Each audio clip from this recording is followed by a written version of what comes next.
And good morning, everyone. This is the Rooftop Sports. Thank you for coming over to this morning Mariners talk. Hopefully, I'm making your commute to your work easier unless you're already there. Maybe you're listening to it while you're at a warehouse.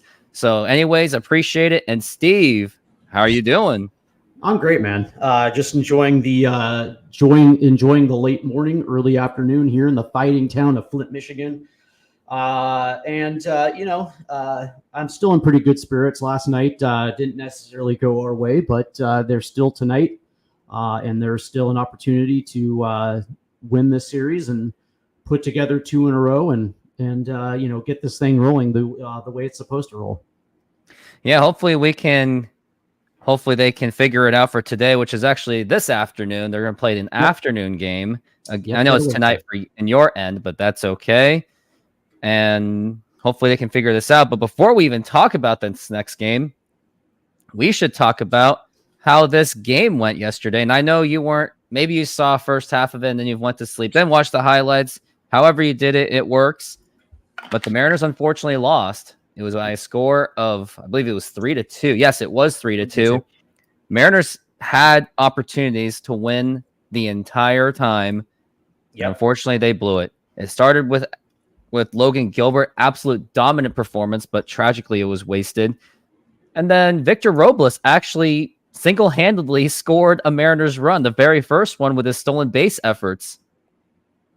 And then, unfortunately, the bullpen came in, and that was after Logan was pulled. And maybe like a few on my chat box yesterday questions say they should have let Logan go. But the thing is, I don't think it was necessarily much about the pitch counts. Now, if it was close to 100, would Dan Wilson have pulled him out? Probably, because everyone else kind of does it anyway. But he was kind of getting diced up a little bit in that final inning of his before he got away with it, because he did get out of a jam. Yep. And then it was the bullpen. JT Chargois and Colin Snyder uncharacteristically gave up home runs, including one of them to Jose Siri. So again, the Mariners are continuing to struggle against the more bottom tier kind of hitters. So Steve, any thoughts on the game that went on? And I haven't even talked about how bad the offense was. This was, and I watched the first 5 innings last night before I finally decided to call it a night. For me, this was, yes, you can go ahead and blame the bullpen. JT Chargois did not have a good outing. Colin Snyder had an uncharacteristic outing as well too. So yeah, for the most part, you can say that. But for me, this was all in the offense. 1 run in 6 innings against a team, like Tampa Bay is just. I'll just say it, man. It's garbage. Like these results, especially after the first win, when you get 5 runs against Tampa and the ability to only score 1 through 6. And I think it was the bottom of the 6th where Victor Robles had a steal. And he had a double steal. Yeah, he had a double steal and eventually comes around to score. And to me, this was the inning where you can finally break through. And I think Cal Raleigh was on second. There was a throwing error, and then Randy Arozarena strikes out, and I believe that ended the inning. And it's the ability just to kind of keep the chain moving, taking advantage of the momentum that's in your favor. And and for me, the Mariners actually had that momentum, and I like the fact that they still were able to come away with 1. But in that situation, you kind of want to play add-on, understanding that this might be a low-scoring affair. And 3 runs are probably going to do it. You'd like to see the same amount of runs you got the night before. But just the ability to extend innings. And we were talking pre about how you'd like to see Dan Wilson, bench Arozarena for a game. I wouldn't necessarily have a problem with that, but it's just the overall hitting approach of.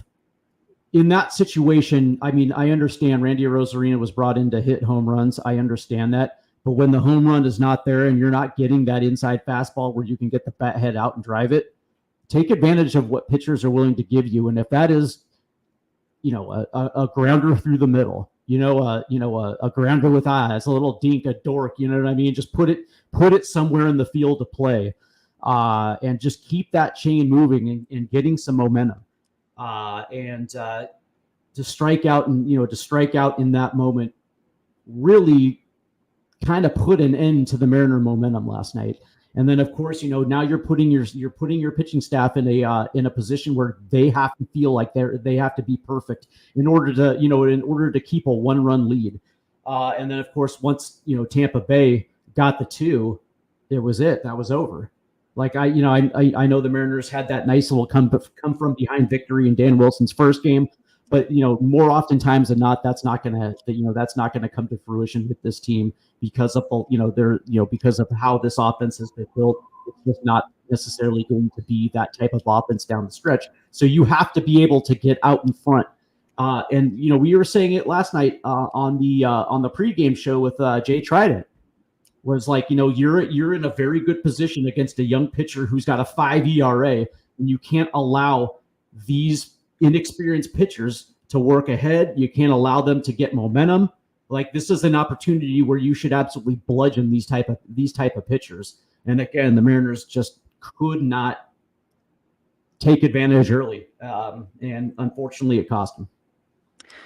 Yeah, and that's the thing. Like, what's his name? JT Springs, I think, or Jeffrey Springs, not JT Springs, unless his middle name has a T, so I'm correct. But Jeffrey Springs, 9 strikeouts, and he had a 4.50 ERA. Yeah. And of course, when you do that, when you have a game like that, you're not going to win. I mean, the only good thing out of that was I actually added him on my fantasy baseball team, and he inflated the stats on my team quite a bit. So that's kind of the reason why I'm winning. But besides the point, I mean, you also lost to. You kind of lost. It was kind of a low-key bullpen day too, and Mariners at least they only came up with 2 runs, and they should have came up with more. Right. And like other frustrating things, I think we saw some times where the Mariners are swinging when they're not supposed to, and then they're taking like a fastball. I think it was like Dylan Moore or Luke Raley had the same problem. I think it was Luke Raley in that bottom of the inning with 2 outs when he had the opportunity to win the game. He took a fastball right down the middle, but then he swings at something that's like on the verge of like hitting the dirt, which it pretty much did hit the dirt, and that's how he struck out. Yeah, enough with this advanced analytics. Listen, I understand that the Mariners run, they're fueled by advanced analytics, but that being said, that this has to be the simplest approach possible. And you just mentioned that Dylan Moore at bat where you get a 4-seamer literally right down Broadway, and you're taking it for a strike. And now you put yourself in a position where you might have to be aggressive against a pitch that that you're probably not good at making contact on. But for me, what really pissed me off last night was 17 strikeouts. 17 strikeouts against a pitching staff that is not really a big strikeout type of pitching staff. Julio Rodriguez, 3 strikeouts, not going to cut it. Jorge Polanco, 3 strikeouts. Mitch Haniger, 2 strikeouts. Dylan Moore, 2 strikeouts. Luis Rivas, 2 strikeouts. These Leo Rivas. Leo Rivas. Sorry. What did I call him? Luis Rivas. Yeah, Luis Rivas. Former Minnesota Twin. Yeah, this is unacceptable. And you're talking about plate approach. And for me, it starts with Julio Rodriguez, and yeah, that's the thing. It's like what's funny is William Cook here says, Julio's getting hard stuff inside and then spinning stuff away, but take advantage of the hard stuff inside. Like, one of the best traits about Julio Rodriguez is his bat speed, and he's got it in spades. And when he's cooking, it's when he's taking advantage of those inside strikeouts, right? Not necessarily in on the hands, but on the inner portion of the plate. He has the ability to get the bat head out in front and make people pay. But this is also transcended of his entire Mariner career up to this point, where we've seen a lot of swing and misses on slider low and away, breaking ball low, and we've also this year seen the bad side of Julio where he can't connect with the fastball regardless. This was a perfect opportunity, but that being said, you look at how this lineup was constructed last night, and I know you got a lot to say on that as well too. Because you were very vocal last night about how you didn't like this lineup. And you were right. You were 100% right. The other thing's alarming about Julio Rodriguez, he has now been 1 for his last 25 His last home run for the Mariners was back on July 20th, and he came back from injury on August 11th, and he has not been productive. Like, maybe he showed a little bit of it, like, before that 1 for 25, but he hasn't really done much since, and he certainly hasn't done much during the Dan Wilson era either, with the exception of a few walks. And if the Mariners are going to make the playoffs, they are going to have to do something with Julio Rodriguez, or at least Julio Rodriguez are going to have to step up. He's going to have to. Like, they need a streak out of him, like, and it just hasn't happened. Like, he hasn't had any kind of a streak this entire season that what you would say is noticeable. Like, for last year, August, Julio Rodriguez was arguably the best player in baseball. Best player in baseball, 100%. By the way, William Cook, in his rookie season, there were plenty of at-bats where Julio Rodriguez was flailing at slider low and away. As a matter of fact, he wasn't, in his first 6 weeks of his rookie year, he wasn't getting anything straight to hit until he finally broke out of it in the Miami series. But your point is still well taken. So now, is this going to be a situation where, Dan Wilson takes the Lou Piniella approach and just sits him for a day or two? Like, I understand that they, like, both Julio Rodriguez and Randy Arozarena have to be in this lineup for any chance of any mounted winning, like extended winning streaks. Is this like, can you even justify this in late August going into September, benching him for a day and sitting him down and said, listen, this is unacceptable. Like, you are an MVP caliber player, but you're playing like fucking Jose Lopez. You know what I mean? Like, can you justify benching these two? I think you can do it now. Like, can you do it later in the season? Obviously not. But the time keeps ticking away, and I think with Houston having a much more difficult schedule than the Mariners, and the Mariners have a more light schedule, I think this is the time to do it at least for a game on Randy Arozarena and Julio Rodriguez, and basically tell them, hey, listen, we need you for the last parts of the season. We need you to perform. Both of them have not, Arozarena and Julio, and I'm actually willing to do it. Now, it would have been so much easier that if it was like July when they had the division lead somewhat and they blew it, that would have been the perfect time to do it. Or hell, would have been perfect when they had a 10-game lead. Like, we can say so many things in the past, but what, like Dan Wilson said, or did anyone else say, I don't even think he said it, but we can all agree that there's nothing we can do about the past, but there's something that there is time to do those kind of moves, like letting Julio sit and let whoever else get more opportunities and bats. And it's not like it doesn't even matter anymore at this time right now, because they were both useless. Arozarena was useless. Julio's useless. Arozarena, in my opinion, shouldn't even be a cleanup hitter, because look at his runners and scoring position numbers. They are atrocious. And yes, he got the home run on Monday, and people may be saying he's back. But honestly, after I looked at the home run, it was a really lucky hit. It was insanely lucky. And honestly, the offense in that entire game got insanely lucky. Now, am I going to say no to it? Of course not. But if that's going to be the case where they're not going to perform, then some kind of action, difficult decisions need to be done. And that's one of the advices I'm giving to Dan Wilson is don't be afraid to bench even your best player for a game, just to give them perspective that you're not performing. To prove a point. Yeah, just to prove a point. And Dan Wilson can say, hey, back in my old days, when Lou Piniella said that if you're batting below 240, you're going to Tacoma. Be thankful that that's not the case. Right. That may not be the case, but if you continue this, then things are, at least you're sitting a game. Right. And, I wonder if Dan Wilson has the balls to be able to do that, right? Because, you wonder whether or not this is coming straight from the top with Jerry Dipoto, whether they have to be in the lineup every day.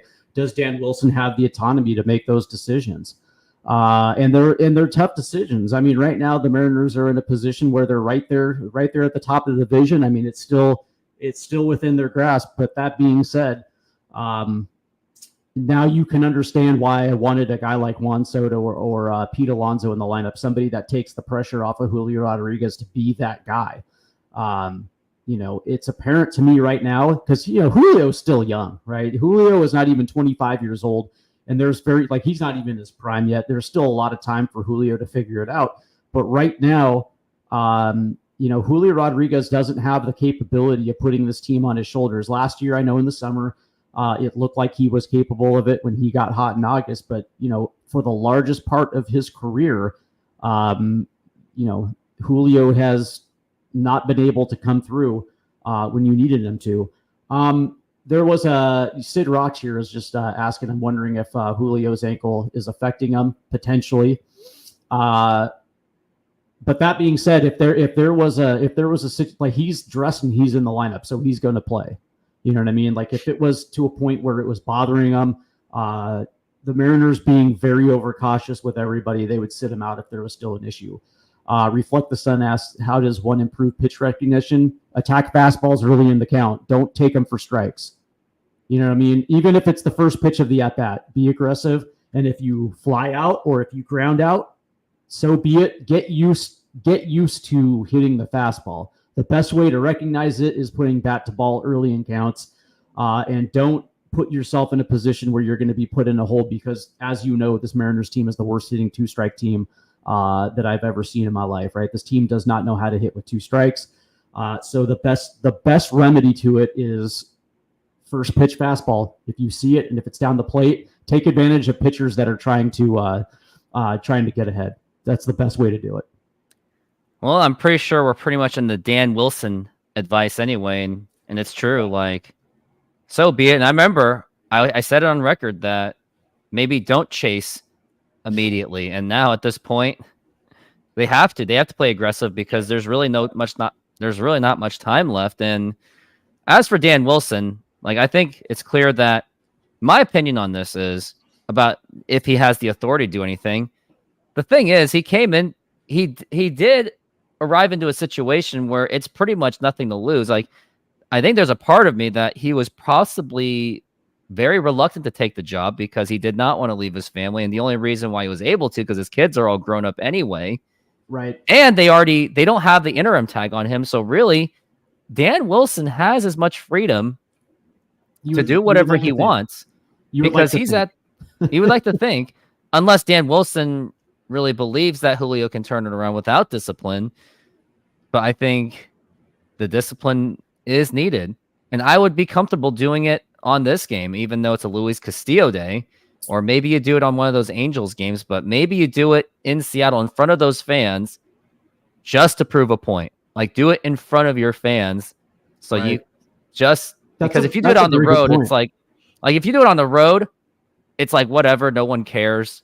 I mean, if anything, if you give them the night off, that's like an easy way to basically be tempted to go to Disneyland. But you do it in front of your fans, you're embarrassed that you're not even playing. Right. I think, you bring up a very good point, right? Because, doing it on the road, it probably gets lost in some, weak Mariner narrative. But, to hold a guy like Julio Rodriguez accountable in front of your own fans, right? But also, there's more to that. But also making a statement to the media, your home media, by saying, yeah, that's right, we're benching him for a game because these results are not what is expected of a Seattle Mariner, especially a guy with that type of contract, a face of the franchise. These results are just not meeting up to the expectations that we have for him. So we're benching him. Like, to say that to your home media and sending that message to the fans, that right there would probably endear every Mariner fan to Dan Wilson, because not only is it saying that you have the autonomy to do something like that, but you're not afraid to do it in a playoff chase. You know what I mean? Like, that takes some serious stones. 100% that takes some serious stones. And I'm 100% with you. I actually think it's 100% needed. I wouldn't, like, even though that we need the win today to take the series, I also would love it to see him show no fear by doing that today. And the thing is, and it's not like the Mariners are going to lose much out of benching Julio and Arozarena, because what the heck have they done in the past week anyway? They're all just striking outs, and they're striking out when it matters. So I think it should be done, and I don't think they're going to lose much. Like, are you going to get a home run from Julio today? The way he's playing, very unlikely because the power just seems to be gone. Or, William Cook here says 7th in the order. How about 9th in the order? How about bat him last? Give him the opportunity to provide value at the bottom. That's an opportunity, so the pressure won't be on as much. And do the same thing to Rosarena. Even though I was opposed to the idea of putting Julio at 6 just based on numbers, but that was just me giving Scott a bunch of crap. So maybe, I guess my hate towards Scott was in some ways personal, but it happened because of the Robbie Ray. So it did personally hurt. But do you have any other advice for Dan the man? Like, because we all love him, we always will, but we're always going to be saying like, hey, you should do this, or hey, you should do this. He's not going to be free from criticism just because he's Dan Wilson. We're still going to hold him accountable as a fan. I like that he went back to Colin Snyder. I like seeing that. Towards the end there for Scott Service, he kind of did the same thing with Jimmy Garcia, and I like the fact that he went back to him the day after he coughed up a 2-run home run to Detroit. And I'd like to see that with Colin Snyder. Just let him know that you have his back, and that, these type of things, it doesn't affect me, so it shouldn't affect you. Reflect the Sun actually stole the words right out of my mouth. He said, I love that Dan is putting the game in motion more than we have before. And, I've been on your show a lot this season, and I've been consistent. Like, what do I want to see from this team is putting this game in motion. Don't be afraid to steal bases. Make the defense be the one to make those mistakes and force teams to play your game. And I like that so far in the 1 week that we've had Dan Wilson, it looks like he is trying to dictate the games. And to me, I think that, that shows a leader. So, I mean, if there's any advice, double down on that, play small ball. And, if that means, last night, Victor Robles swiping bases. One thing happened. Good things happen when you do that, but also don't be afraid to drop down a bunt, like mix in a squeeze. You know what I mean? You never see it. You never see it anymore. Do things that will catch the defense off guard, especially when you have guys in your lineup like Robles, like Luke Raley that can drop a bunt. Just always be 10 steps ahead of your defense. Like, look at this as a chess game, right? So always always have your next move in your back pocket before your opponent has it. And do, like, literally just do the little things that you can to at least squeak out a run in an inning. And that's really what it comes down to. I will say that, eventually that clutch hit or that sacrifice fly will come. If you're just being aggressive. I think you mentioned good things will happen. 100% they will, man. The things that have, like, the way that the Mariners have played under Scott Service, you never got that clutch base hit ever. The Mariners would be in a situation where they have runners on first and second, nobody out, or they would be with one out, runners on second and third, and they could never cash in. You know what I mean? Like, there were times where, we've seen Luke Raley drop a bunt out of nowhere. And he ended up on first base safe because the defense was just not expecting, a bunt in that situation. And I would love to see that, that squeeze. You know what I mean? Figure out a way to manufacture runs when for whatever reason that clutch base hit is not there.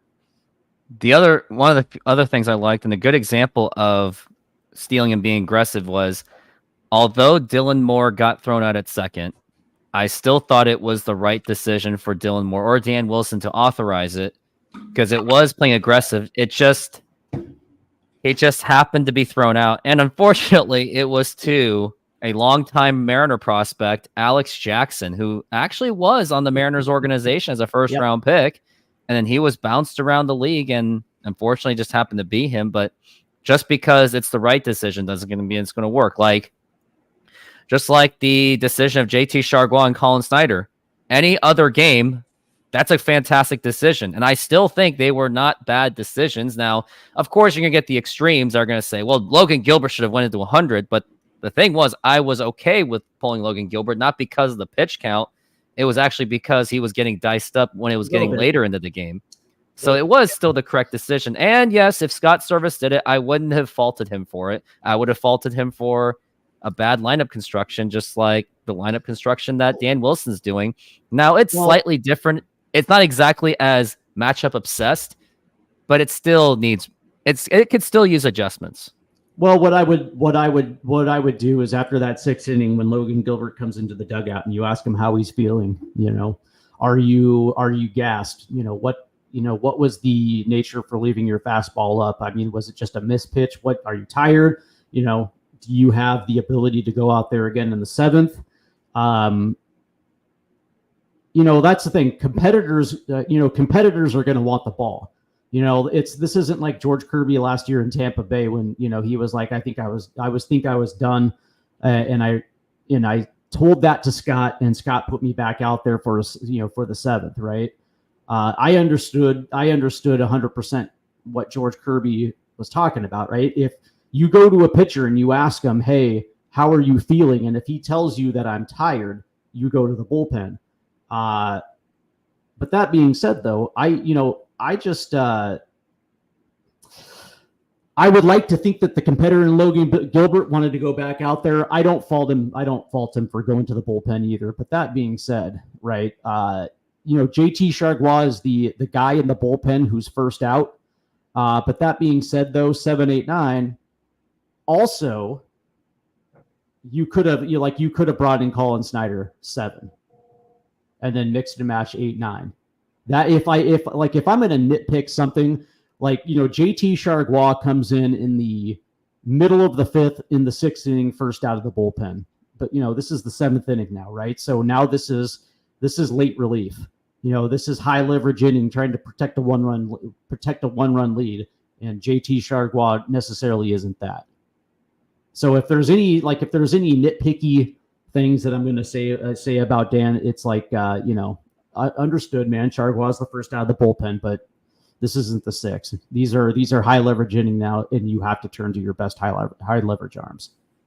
Well, yeah, those are. I mean, it's nothing wrong with nitpicking, and but the thing was, the point was, had the game not just been 1-0, and had it been like 3-0, then maybe it'd be a different outcome. It would be a different outcome, 100%. I want to ask you this question real quick. And if this thing falls apart and the Mariners miss the playoffs, does this reflect on Dan Wilson, his inability to get him there, or is this straight on Jerry Dipoto? I don't think, no matter how bad the season's gone for the rest of the season, I don't know, which that was the next topic we were going to talk about anyway. Oh, well, I don't think it's really hard to put it on Dan Wilson, because as of now, yes, granted, it's been only 5 games, but hey, there's probably interim managers or new managers that made it worse, and they went 0-5. Right. But I don't think this could be a reflection on Dan Wilson, because we've already seen how he's doing it. Like, he's already making better decisions. Absolutely. He's already telling his team to play more aggressively. Like, you can see a huge difference. And I know I said this yesterday, but in one of those games against the Giants, the Mariners actually walked more batters than they actually did against the Dodgers in 3 games combined. So there is progress. And yes, granted, they're against the Giants and the Tampa Bay Rays when they won that first game.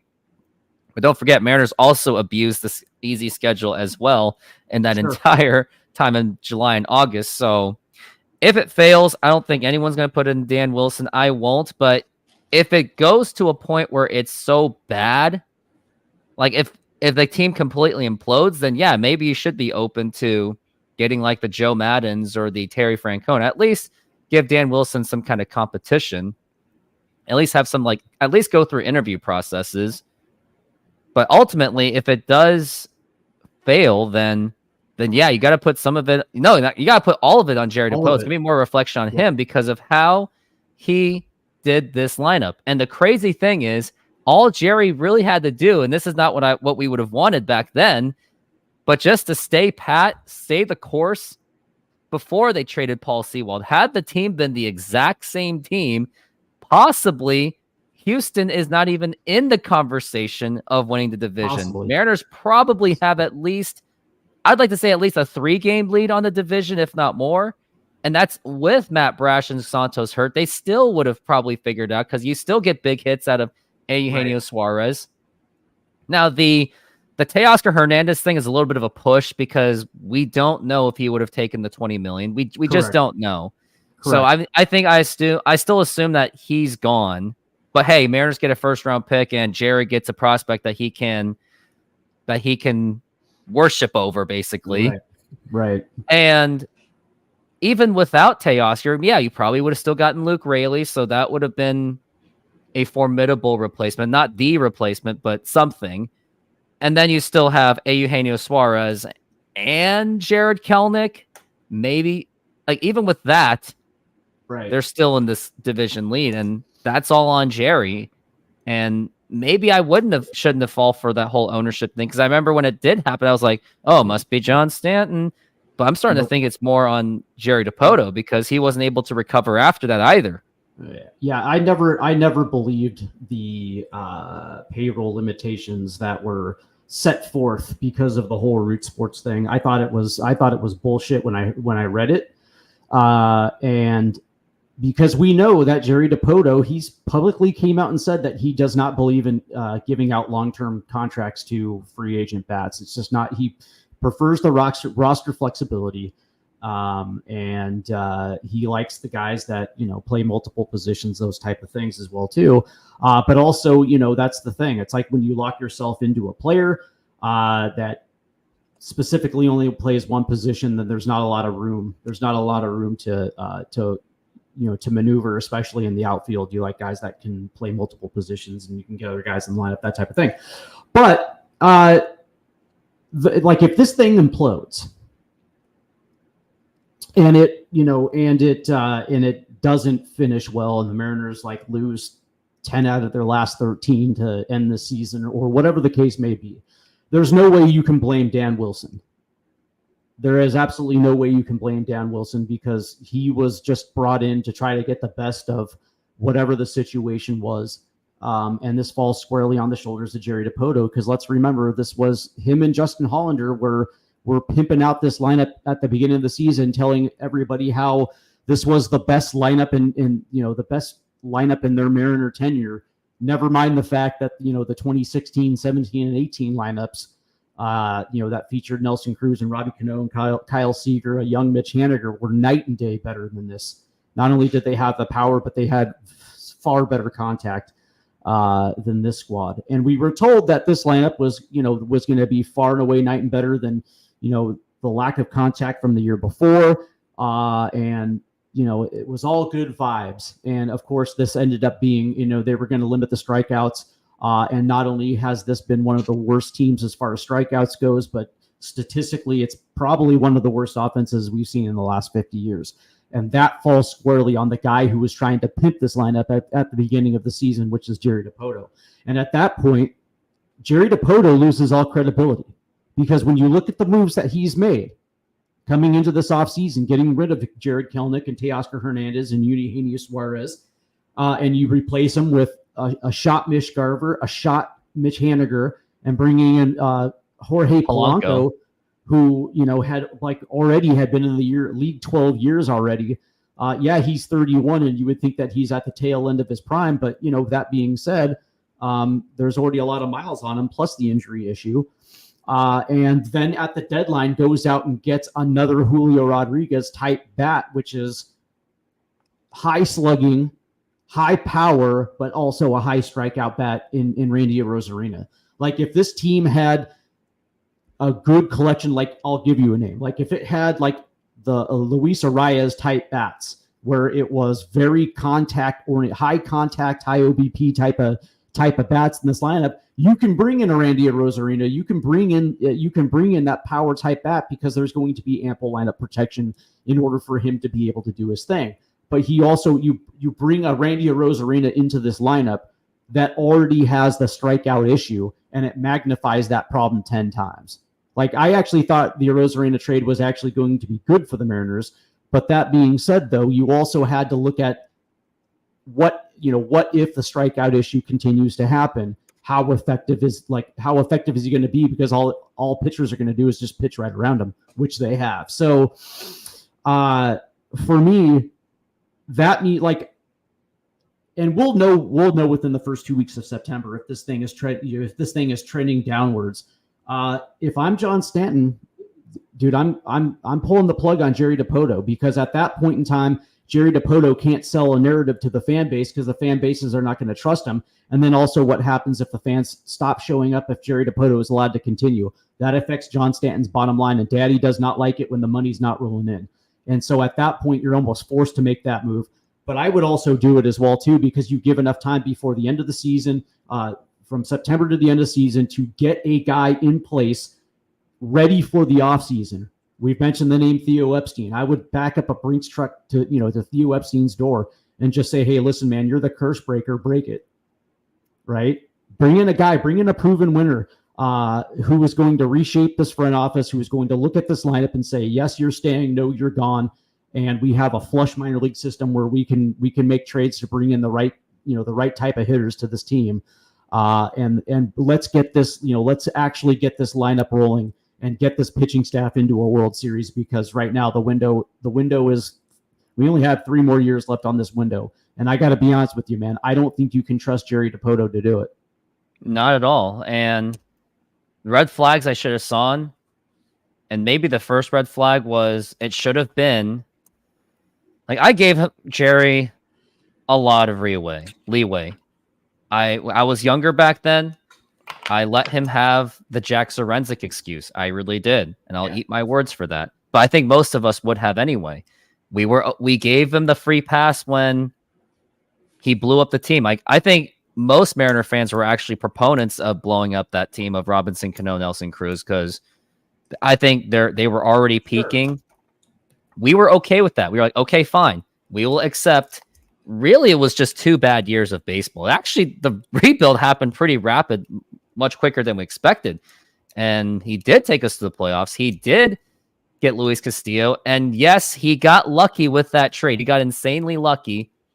But the trades that really got to me were the Kendall Graveman trade. I have no way of defending that. And I know Mariner fans that really defended that because they're like, oh, but we got a bat in Abraham Toro, but we just nuked our bullpen.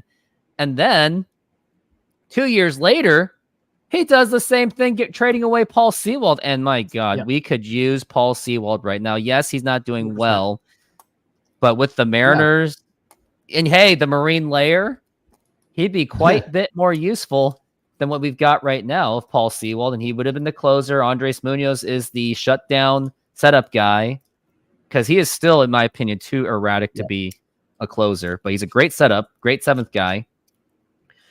And how has that trade gone down? Like, the only players that have really worked out is April Josh Rojas and Ryan Bliss. That's it. And sadly, Ryan Bliss is a spark plug, probably a utility player at best. Right. I mean, not utility, more of like a bench player, like a Dylan Moore. Sure. But Canzone is the reason why this trade has completely failed, because Canzone was supposed to be that natural hitter, that Jared Kelenic replacement at the start of the season. And yes, when he hits a home run, it's a beautiful home run. But when he strikes out, he looks like he's half-assed swinging it. So I think those two trades alone should be part of the reason why he should be fired. And let's not mention the 54% doing the fans a favor and his atrocious 2024, going into the 2024 season of off-season. Well, just the idea this offseason, putting yourself in a position of weakness, right? Jared Kelenic, and I understand he had 132 strikeouts last year, but he still hit 253 with a 327 OBP. He was slugging 419 and had a 746 OPS. I would even with a I guess you can call him a streaky player like Jared Kelenic, he gave you stability in the outfield. And look at what's happened this year, especially in the first half of the season, where what's funny is I love Mariner fans that want to sit there and give me the advanced metrics on it, on the hard hit rate of Dominic Canzone. We saw it last year. in the small sample size that he was not equipped to play Major League Baseball, or at least be an everyday player in Major League Baseball. And imagine having the stability of a Jared Kelenic in playing left field, right? This year it was Dom Canzone, who literally cannot play every day, and you have a washed Mitch Haniger playing right field. Basically two defensive liabilities in the outfield. At least with the Jared Kelenic, you had some stability in left field where you can actually now mix and match in right field. You're giving Mitch Haniger some actual, being in a position where he doesn't have to play every day. But most often it's stability. And if you're going to get rid of a Eugenio Suarez, that has to be replaced with somebody that's better, or at least somebody who is on the same path. Everybody was talking about Matt Chapman this afternoon, and not this afternoon, but this entire offseason. And it made sense because you actually have a good glove at third base and somebody who at least offensively is going to, give you somewhere on the same wavelengths of what Eugenio Suarez was going to give you. And yet they decided to platoon the third base position with Luis Arias, who was DFA'd early, and, Josh Rojas, who again is not an everyday player. Like, these were the decisions.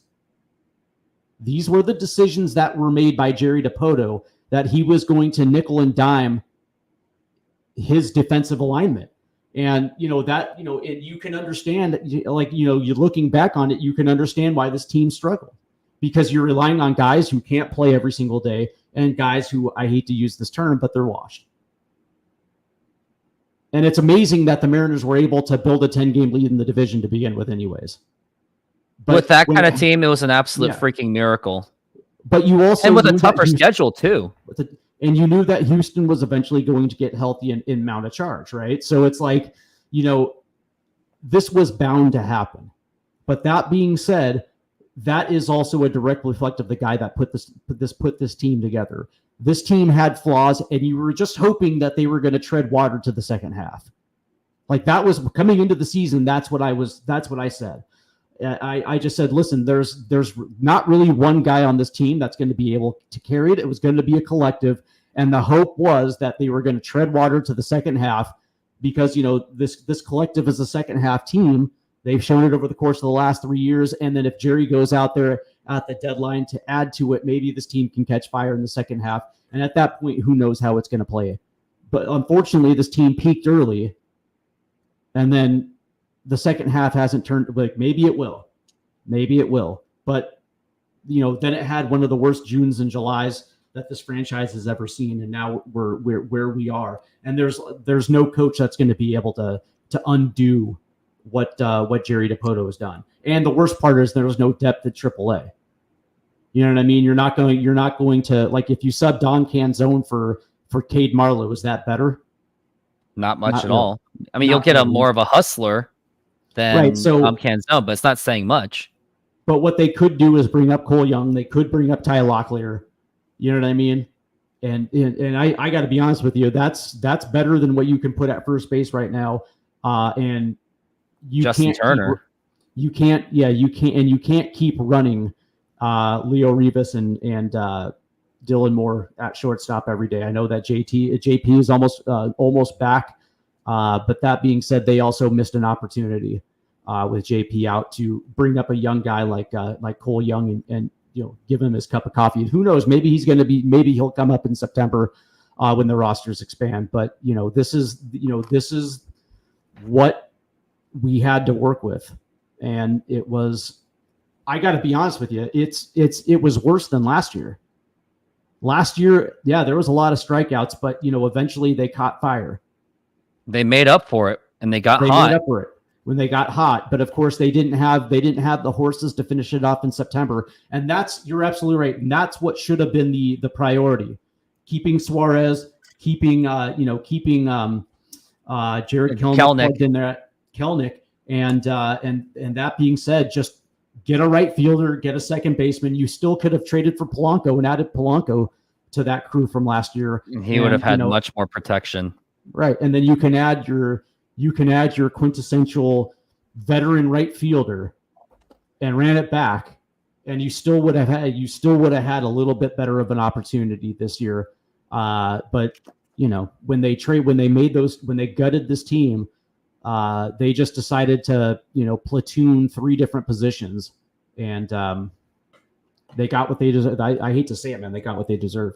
They did, and it's tragic that it'll fall on Jerry. And the other thing that the Mariners really lost out of Suarez, and I want to touch into this really quick before we play a little bit of a game before this show ends, but what they missed out of trading away Eugenio Suarez was that leadership. Not only his defense, not only his hitting. Yes, he struck out like 200 times, blah, blah, blah. Yeah. But he made up for it with leadership, defense, his bat, and his ability. And he was that big brother to Julio Rodriguez. Like a couple examples, the Angels game when Julio got thrown out at second base on controversy, which was umpire played flip-flopsies on him. And then he outburst and screamed at the crowd. Yeah. Hey, by the way, and I know that a lot of people think that Suarez this year is his numbers are down. He's got 141 strikeouts so far, but right now he's hitting 239, which is up 7 points from where he finished last year. And his OBP is down to 309, but his slugging is up and his OPS is up too. He's slugging 433 with a 742 OPS, 20 home runs, 79 RBIs. That could be, we could use that right now. And it's like, listen, I had he's always going to be that guy who's going to be like a 235 to 250 hitter on the high side. But but you have him there because he slugged, man. He could slug the baseball. And what's so interesting about this is that imagine Gino's numbers in our lineup this year. He would be probably the best player. And going back to the Angels game from last year, when Julio had that huge outburst to the crowd and the dugout, and even like Scott Service tried to like intervene, but then Suarez was like, no, I got this. He calmed him down, and next thing you know, Julio literally caught fire. And I think that was the moment when Julio really caught fire, was when Eugenio Suarez mentally calmed him down, was that leader, and had Eugenio Suarez been there for this season, maybe a breakout could have happened. And the other example of why we miss Eugenio Suarez was when Julio had that little scuffle with Hector Neris about the whole possibilities of the whole, things that Hector Neris possibly said, although I know a Dominican Republic guy from the Dominican Republic, his Twitter, he said that it was just pure trash talk. But anyway, besides the point, Suarez, although he took it a little bit too far, in my opinion, or however you want to interpret it to the media, the bottom line was he still had Julio's back. Like, whether you agree with it or not, you still like the idea that he had his back. And I remember I criticized Eugenio Suarez at the time for playing with the media too much, but the bottom line was he did it to protect his younger brother. You know, what's funny is William Cook right here says, Suarez hit 315 with runners in scoring position last year. He was actually our best hitter with runners in scoring position last year.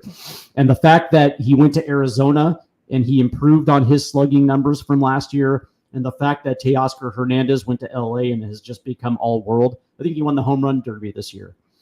That also should be grounds for dismissal, right? The idea of a GM, since this team has been on the come up, 2021, only one time has this team gotten better from one year to the next. That was from 2021 to 2022. Arguably, this team got so far better, and of course that paid off. But it's progressively gotten worse from the high of 2022 to where we are now in 2024. Like, Jerry Dipoto has not been good, for the Mariners. You talk about the messaging of Scott Service, how that gotten bland, how that gotten stale, and all of a sudden Dan Wilson comes in, and in 5 games he's 3-2. That that also that organizational messaging, that philosophy, also tends to get stale in the front office.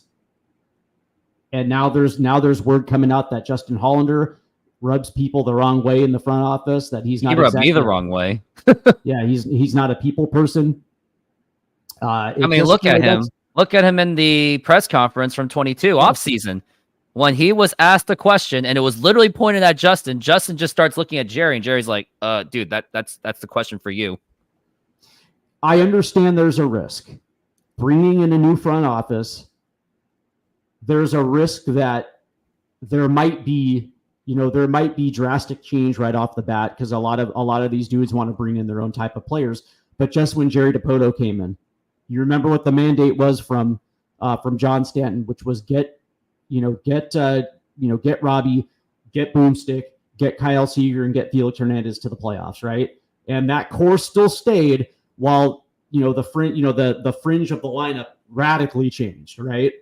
And it would probably be the exact same thing with the new front office, where it's like, let's get this core to the playoffs. So do what you got to do with the back half of this lineup.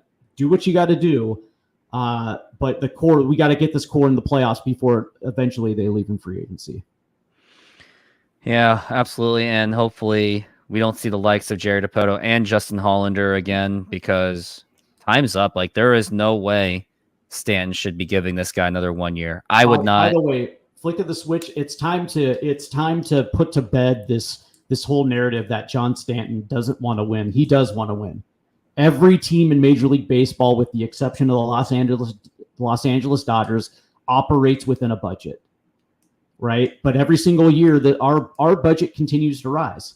Believe it or not, our budget continues to rise. Jerry Dipoto had a budget. That was not a mandate, because that came down from ownership this year. That there was somebody pulled the brakes, beat the brakes off the budget, right? Jerry Dipoto was the one that made the decision to get rid of Gino Suarez. Because he was so desperate to get rid of strikeouts, and he did it in a very costly way. Right. Well, they looked at it and said that he was on the downturn, and we can use that $11 million elsewhere. For Mitch Garver.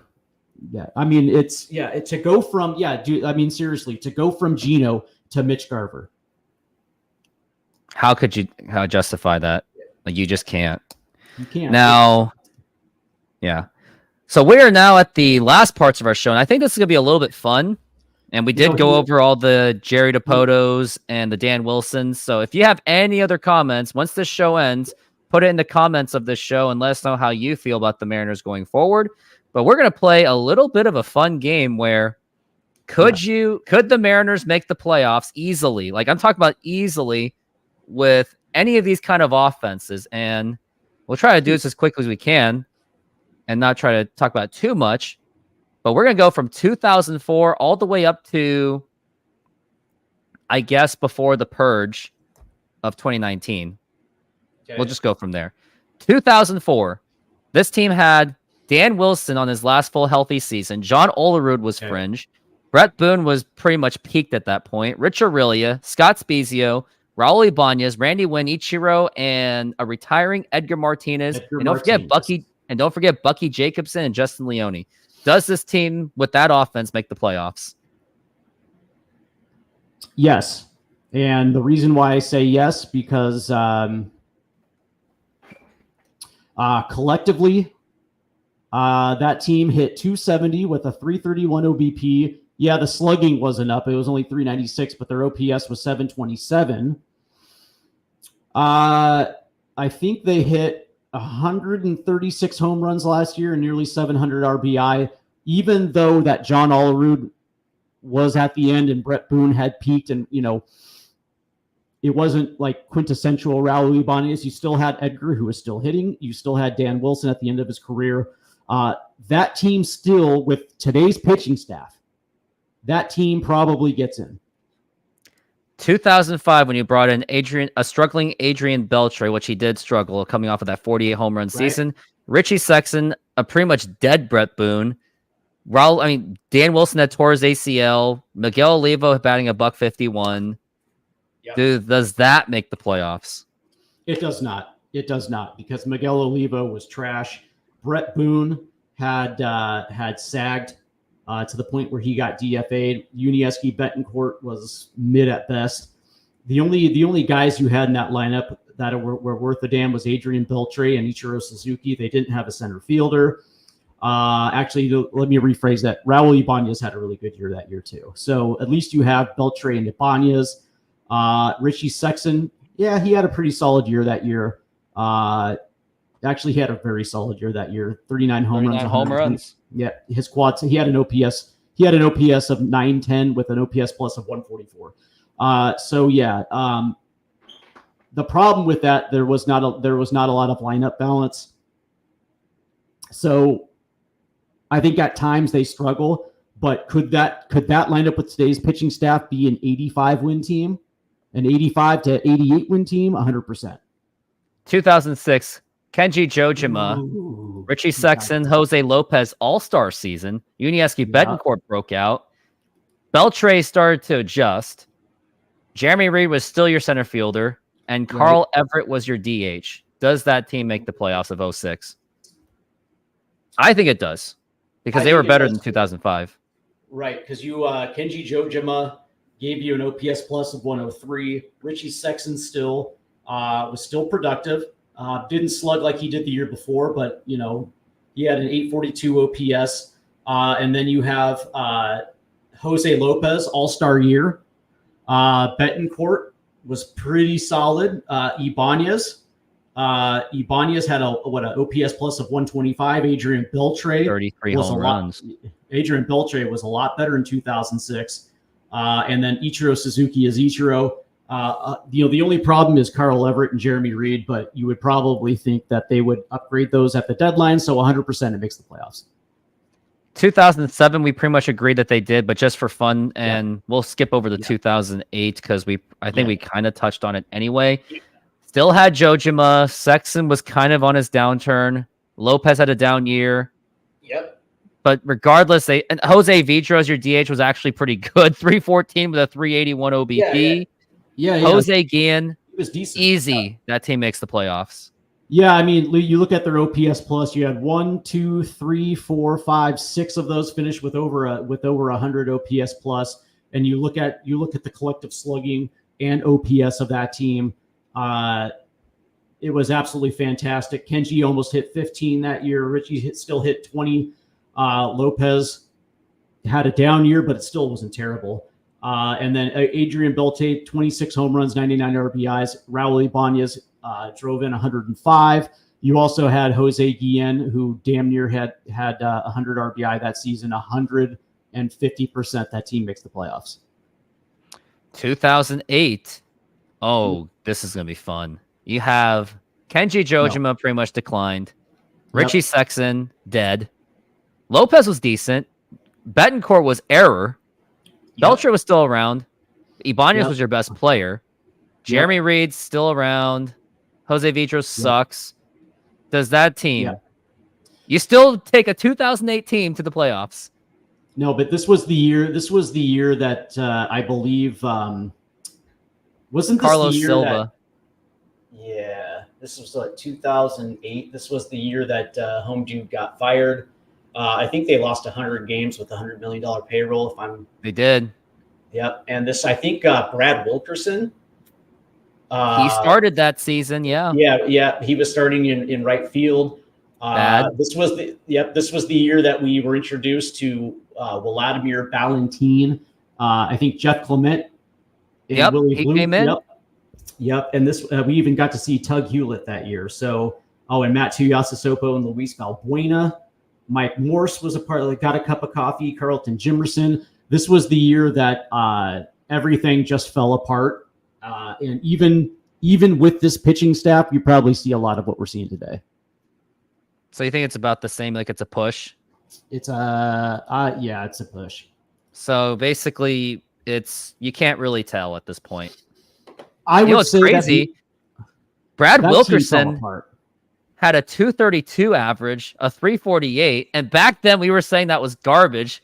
And frankly, we could still use those numbers. We could still use a broken bat Brad Wilkerson on this offense.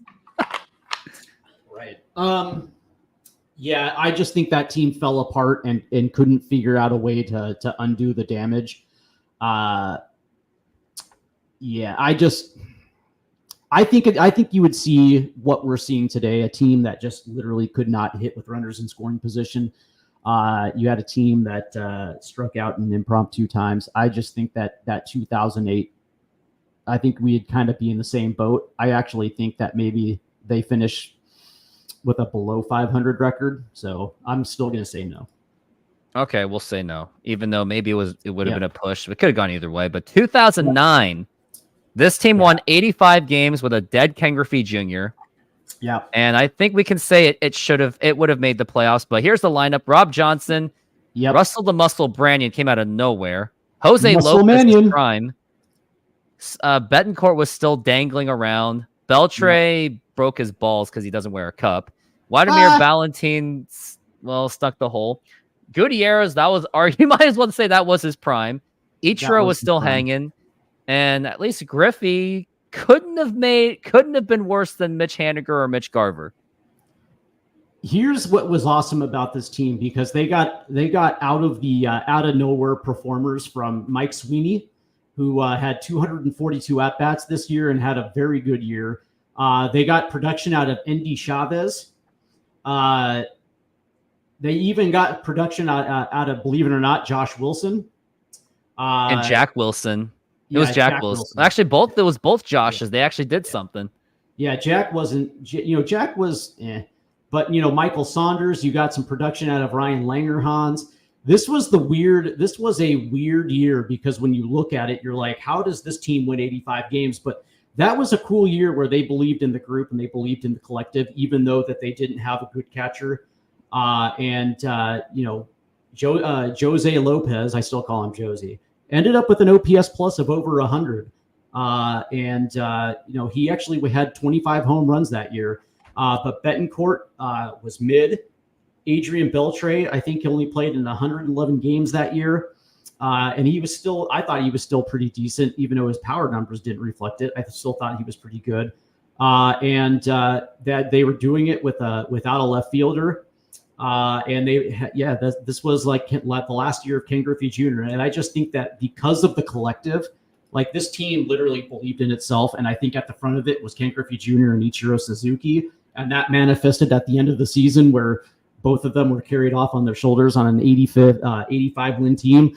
I'm going to say yes, because that was like the one time I can remember where this team played as a collective and understood their faults and still were still able to produce. I believe that was the team that also had the Trojan masks in the bullpen with David Ardsma and Mark Lowe. That actually ended up coming together with a really cool, that ended up being a really good bullpen. I'm going to go ahead and say yes. That team. I would have said yes without even hesitation, because they won 85 games with that kind of offense. Yeah, they would have made it. They just didn't have the most elite pitching staff, but it's what it is. That's correct. 2010. Now, this is statistically the worst offense in Mariners history, and people still say it's the worst offense in modern time. But here's your lineup. It was. Adam Moore was your catcher aside from Rod Johnson. Casey Kochman was your first baseman. Sean Figgins at least had a 260-ish batting average. Josh Wilson was your starting shortstop. Jose Lopez was pretty much dead at that point. Michael Saunders was like on the rise. Franklin Gutierrez was meh. Ichiro was last All-Star season. And Russell Branyan came into the rescue for basically pointless reasons. And Milton Bradley and a dead Ken Griffey Jr.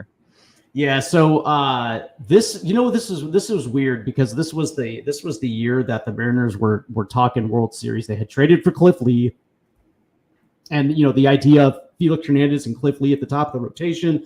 They had a pretty solid Jason Vargas, and Doug Fister. And they had a very good Doug Fister, right? So they had a very good rotation. I thought their bullpen was pretty good that year too. But this is the weird thing. On paper, this was supposed to be the Moneyball version of what Jack Saranchik was trying to do. He was trying to go for more OBP. He was trying to go for more contact, play small ball. And on paper, this was an offense that should have performed a lot better. The only problem was that They got zero production from the catcher position. Casey Kochman was washed. Sean Figgins was washed. Josh Wilson was Josh Wilson. Jose Lopez was washed. Michael Saunders was never was. And really the only three guys in their lineup that actually had a pulse was Franklin Gutierrez, Ichiro Suzuki, and Muscle Mannion. They got nothing out of Milton Bradley, and they got nothing from Tuyasa Sopo, Ryan Langerhans. They traded for Justin Smoke, who gave you nothing. Mike Sweeney gave you something in what it was in 30 games. But of course, Ken Griffey Jr. was spotted in Montana on his way out of town. Buhner said, "Where the bleep are you?" And chances are Griffey doesn't answer that text message. And unfortunately, it cost Don Wakamatsu his job. So, no. Pretty tragic ending for Don Wakamatsu. I think it wasn't 100% his fault. It was just... No, it wasn't his fault that Jack Sorensic never should have been a GM to begin with. Yeah, that was 2010. 2011, this was the year I remember. I was actually very hopeful after this season, but here was the offense. You had Miguel Olivo, who was actually okay. Justin Smoke had a good first half-ish until the injury. He had a good-ish. Yep. You had a rising Dustin Ackley, which unfortunately that was his prime. His rookie year was basically his prime. Brendan Ryan, who was unstoppable on the defensive end. He actually had a pretty good for his offense. He had an okay year. He actually was okay. I'm looking at the numbers, and those are still numbers the Mariners could use. Sean Figgins, dead. Carlos Peguero, Franklin Gutierrez, injured, dead. And Ichiro, who had just lost a step, his batting average went all the way down to 272, tragically. Jack Cuss at the start, but then you also had hopefuls you had a rookie in Kyle Seager. Mike Harp had an explosive second half that came out of nowhere, and I thought he was going to be the player of the future. Casper Wells, another guy who I also liked back then, and Greg Hallman, who was also a very promising prospect, but then he died. Oh, dude, I forgot they had Willie Mopena that year. Willie Mopena and Milton Bradley screaming at an umpire. There's no way this team makes the playoffs with this lineup. And what's funny is this was Dustin Ackley's best year. He finished with an OPS plus of a $120. And when you look at his quad slash, it was actually pretty solid. But that would be the best and last year of Dustin Ackley. Justin Smoke had a terrible year overall, but he still finished with an OPS plus of 106. But outside of those two players, the only guy that came close was Jack Cuss. But that should also tell you how bad this lineup was. That Jack Cuss had a 344 OBP. That your third best hitter with 3 home runs and 23 RBIs was Jack Cuss. The only saving grace was Kyle Seager, who actually finished with a very solid quad slash for a rookie year. He would later go on to be one of the greatest ones ever for this Mariners team. But not only does this not make the playoffs, it doesn't even come close. Oh, so you think this team would be worse than today's offense? 100%. 100%. The most random stat I ever saw was Adam Kennedy with 23 doubles. That is probably the most random thing I had ever seen. Because if you remember Adam Kennedy, he was an angel. That dude looked lost every time he stepped into the plate. And he somehow found a way to get 23 doubles in 100 games, which doubles. Is pretty impressive. Now, 2012, you had Miguel Olivo pretty much on his way out. He was struggling. Yep. Justin Smoke almost hit 20 home runs. Dustin Ackley, Brendan Ryan, bat was gone. Kyle Seager kind of broke out.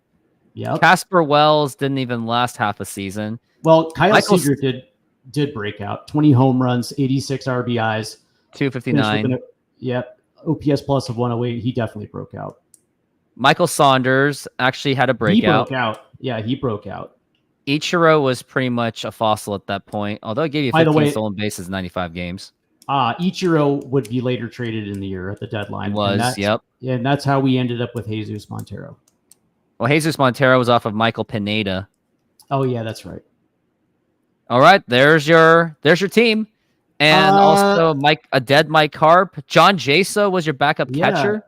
Yeah, this is the interesting one, because even though Miguel Olivo was washed, he still chipped in 12 home runs, 29 RBIs, and his backup catcher, John Jaso, gave us 10 and 50 with a 394 OBP and an OPS plus of 142. He walked more than he struck out. Franklin Gutierrez in a backup role gave you an OPS plus of 105, slugged 420 with a 729 OPS that year. Eric Thames came into the rescue. Yeah, we had Eric Thames that year, who did manage to finish with a 93 OPS plus, had some clutch that year. This is the weird thing, right? Because Ichiro Suzuki leaves, and we didn't necessarily replace him. Our bench was not good at all. And yet, this is the weird thing. I'm going to say that this team is capable of getting to 500. With this pitching staff, it's capable. But again, your best hitters that year were Kyle Seager and Michael Saunders. So that's going to be a no. It's going to be a no, but it's capable of potentially finishing at 500. 2013. Oh, this was a bad season. Oh my God. Year. This was bad. I had a lot of rage fest on Facebook with this team, but your catcher was Mike Zunino at the end of the season, when it really was Jesus Montero, who was also really, really bad. And Justin Smoke finally. This was a Mike Zunino who was rushed to the big leagues because they needed production. Mike Zunino was, Justin Smoke finally hit 20 home runs. Nick Franklin came up, and Brad Miller. Don't forget Brad Miller. Yep. Nick Franklin had a very bad quad slash, but still managed to go 1245 that year. Kyle Seager was doing his usual thing. Raul Ibanez hit 29 home runs out of nowhere. Screw the Marine Layer on that one. Right. Michael Saunders. Still pretty solid. Mike Morris had power. Mike Morris would basically be our typical DH this year. Yep. Kendrys Morales was really good. Yep. Kendrys Morales. And then I think we saw Dustin Ackley get benched that year. Brad Miller was that nice little spark plug off the bench. Goody was a 10 home run guy in just 41 games. We welcomed back Andy Chavez, who was solid-ish off the bench. That was the year that we got Jason Bay, who was at the end of his career and still performed. Ish. He had 11 home runs, but his quad slash was absolutely terrible. Kelly Shopik. Jesus Montero had a terrible year. Henry Blanco, Abraham Almonte, who was actually pretty solid. In the 25 games he played, he was pretty solid. I'll give Almonte that. But that was pretty much the end of Alex Liddy. Carlos Figueroa. I had hope for audit. I liked Alex Liddy as a prospect. Carlos Truenfell. Here's the thing. There were guys in this lineup, like it's to have OPS plus out of 5 guys over 100. Justin Smoke, who even though he hit 238, it still had pretty solid slugging numbers. He really did. He had pretty solid slugging numbers. Nick Franklin came close. I thought Nick had some decent at-bats that year, but it was Kyle Seager, Raul Ibanez, and Kendrys Morales that really carried this team. And quite frankly, it's not enough. So no. I didn't think it was enough because they, on top of that, they had zero defense in the outfield. Like Correct. You had Ibanez, Correct. Saunders, and Mike Morris. That's basically an entire set of first basemen playing outfield. No thanks. No thanks. 2014. I mean, they missed the playoffs by 1 game. I'm pretty sure they would have made the playoffs with this team. But let's just do this. Mike Zunino, basically the same thing as Cal Raleigh. Logan Morrison, Robbie Cano, who didn't even have to hit home runs to be effective. Right. Brad Miller, Kyle Seager was entering his prime. Dustin Ackley actually, he hit 14 home runs. Went to the outfield and actually had a pretty solid year. James Jones, which he had 27 stolen bases. Yeah. Jimmy Jones, who actually was solid-ish. Didn't get on base enough, but you're right. He had 27 steals. Michael Saunders, Good year. He was pretty much very good dead year. at that point. Corey Hart. Yeah. Justin Smoke injured. Still Kendrick's coming back. Austin Jackson. I think it's obvious that this team makes the playoffs with this starting rotation and the bullpen. Yeah. Yeah. You know, what's funny is you would think that in this situation that at the trading deadline, they would improve center field and they would figure out a way to rotate DH between Corey Hart, Kendrys Morales, and Justin Smoke. But what's funny, even though that Mike Zunino hit a $199, finished the season under the Mendoza line, he still slugged 404 with a 658 OPS, 22 home runs, 60 RBIs. This was actually Logan Morrison's best year as a Mariner. Robbie Cano is Robbie Cano. He was still in his prime. They would need to upgrade the shortstop position, but Dustin Ackley, Corey Seager had pretty good years, and Michael Saunders. This was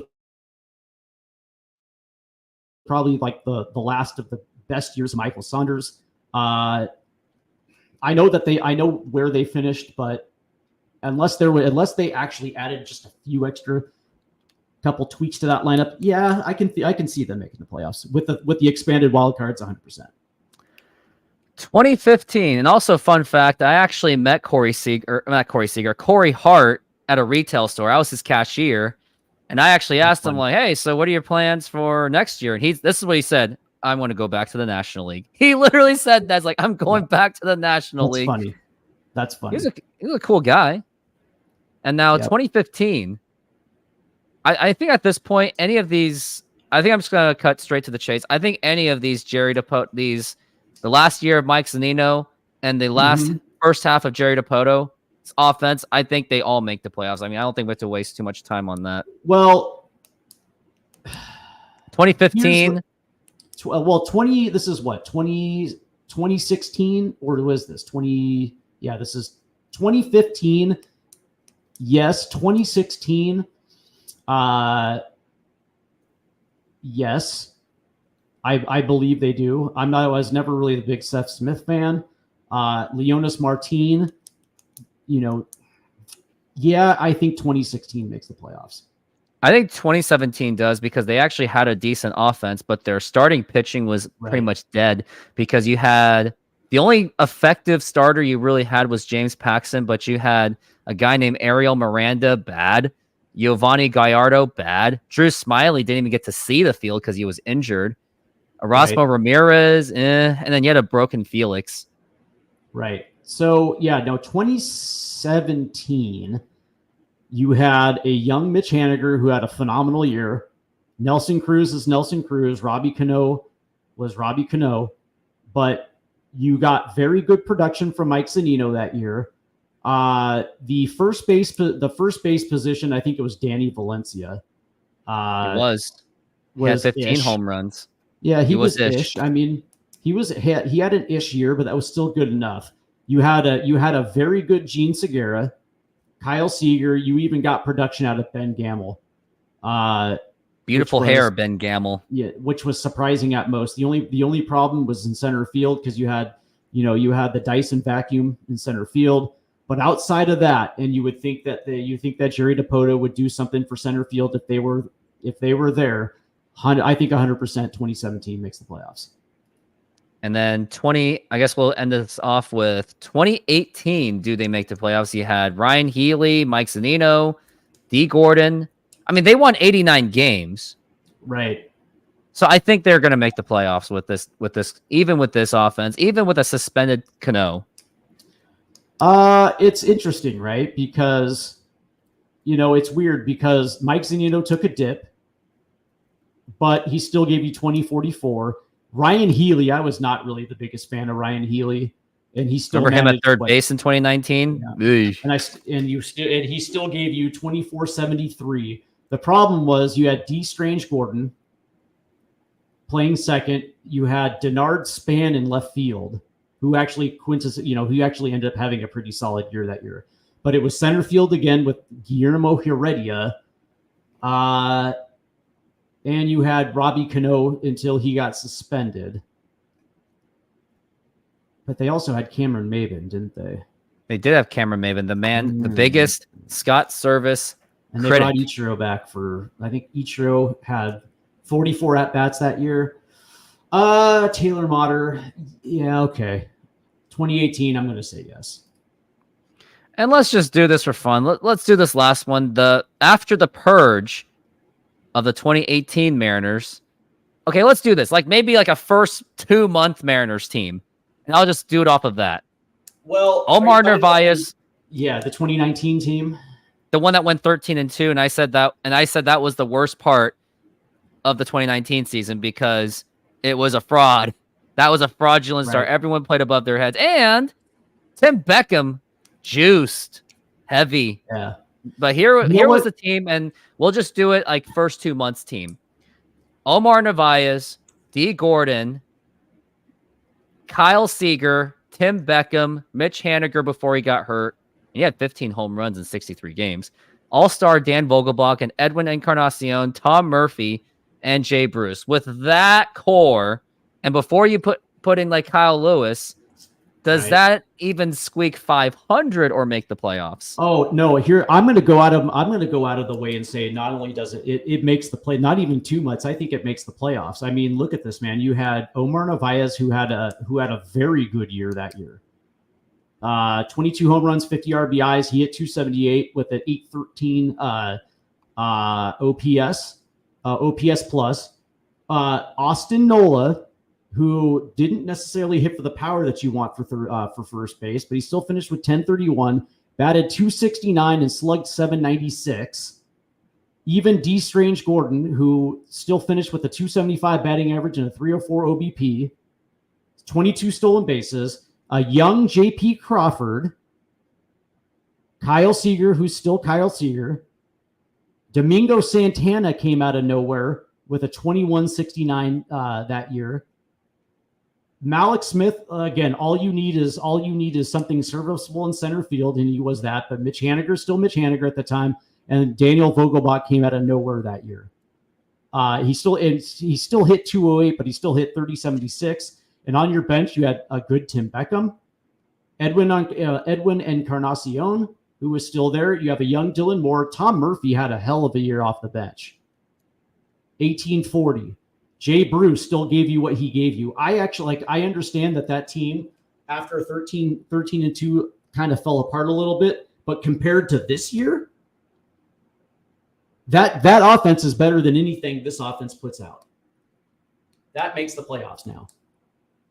Yeah, the only problems were they had a broken starting rotation. Like your best starter was Marco Gonzalez and Yusei Kikuchi. And when that's when those two are your best starters, that's not making anything. Yeah. And the bullpen makes the playoffs now. The bullpen didn't even have a closer. Right. That was the interesting thing because that actually was a very good offense. Like it's weird because home dude Jerry DiPoto. It's obvious he knows how to build an offense because he's built a couple from 2016 to 2019. That 2019 offense, I would take that offense over the one that we're seeing now. But for whatever reason, it's okay to trade Jack Zarenzik's prospects in order to improve because they're Jack Zarenzik's prospects. But for whatever reason, your prospects that you overvalue, you're not going to trade any of those prospects to bring in legit Major League Baseball players. You're going to nickel and dime it with platoons because you don't want to trade your prospects.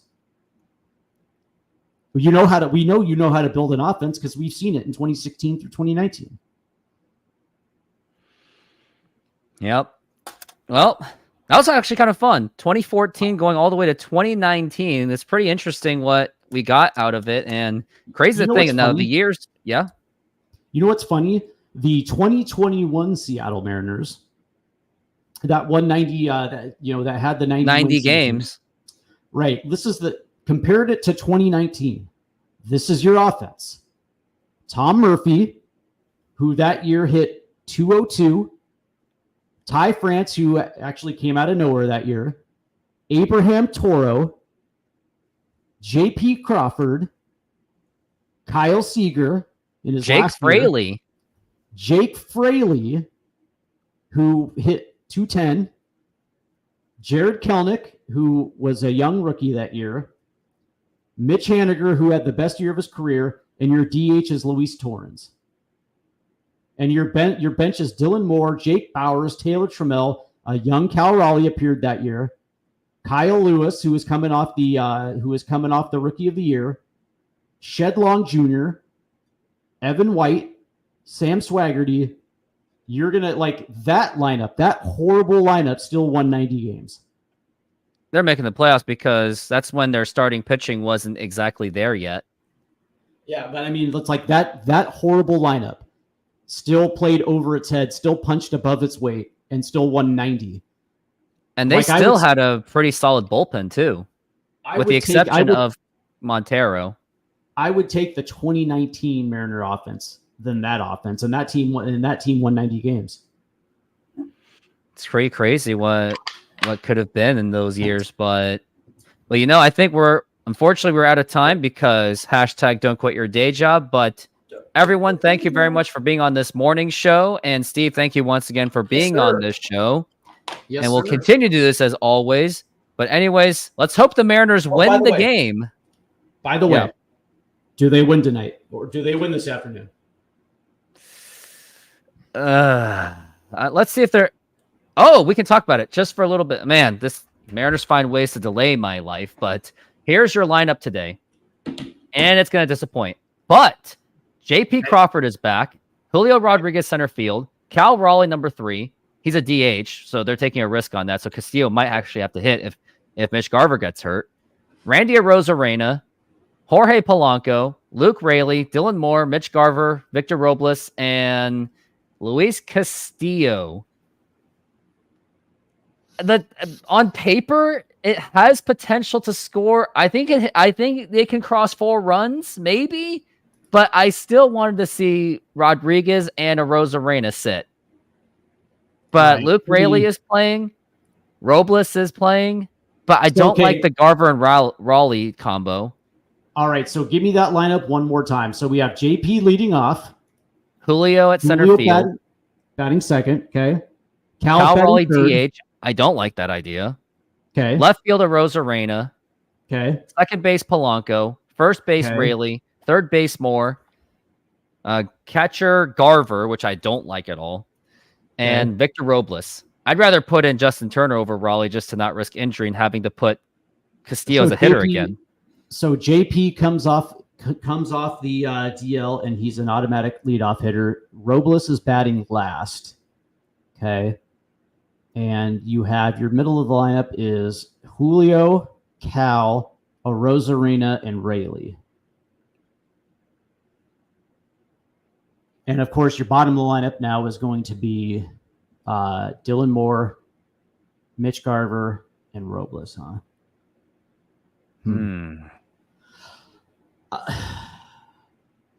Well, it's going to be interesting to see how JP returns, but I will say that I'm going to have to say lost because Mitch Garver's playing. I don't like the idea of Cal Raleigh batting for third. I would actually go Arozarena second. That's what I want. Arozarena 2, Julio 3, Cal 4, Raley 5. And I would, you know what's funny is I would actually move Victor Robles up to 6 and drop Garver down to 9. Actually, I would put Dylan Moore 9th. And then I would have Robles 6th. 7th would be Polanco. 8th would be Garver. 9th would be Dylan Moore. All right. But I hate to say it, I'm unfortunately out of time. But yeah, we'll see. Hopefully they will figure it out and win this game. Yep. But everyone, thank you very much for watching. And go Mariners. Go Mariners.